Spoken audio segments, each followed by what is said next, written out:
fun night out at the movies. It's a commonly held belief that senior women managers are a rare sight in corporate India. A recent study confirms this belief, but also points out that the gender equation is changing in favor of women. But then there's another problem. Can men in corporate India cope with female authority?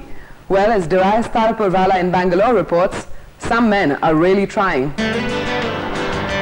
Sadhika Peerboy is the director of an advertising firm.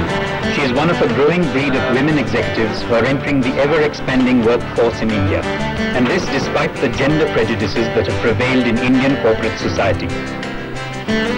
A recent study by the Hyderabad-based consultancy group Cosmode shows that women managers make up just 2% of corporate India.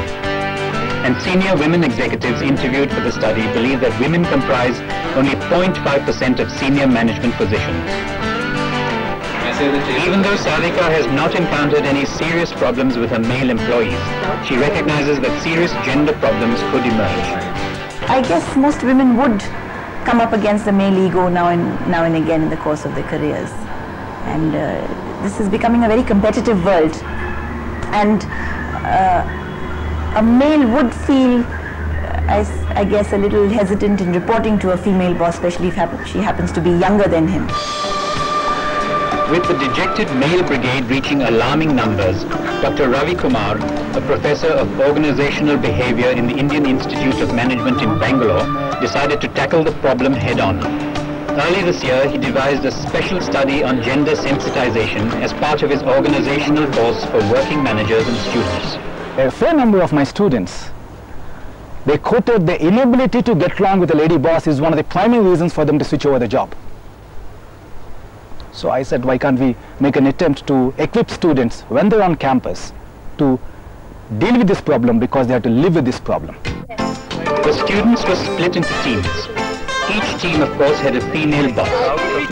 In a simulated work environment, these students voiced and discussed all gender-related issues, and eventually learned to tackle them.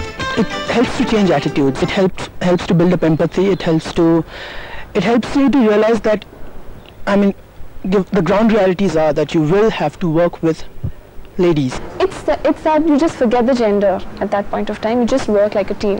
That's what's important. Lessons, hopefully, that these young management students will carry to their workplace and help ease the gender divide in corporate India. Well, we're at the end of our program, but next week do watch India Business Report on BBC World for a very special edition of the program. For the first time ever, the IBR Businessman and Businesswoman of the Year Awards 1999. That's next week. But till then, goodbye.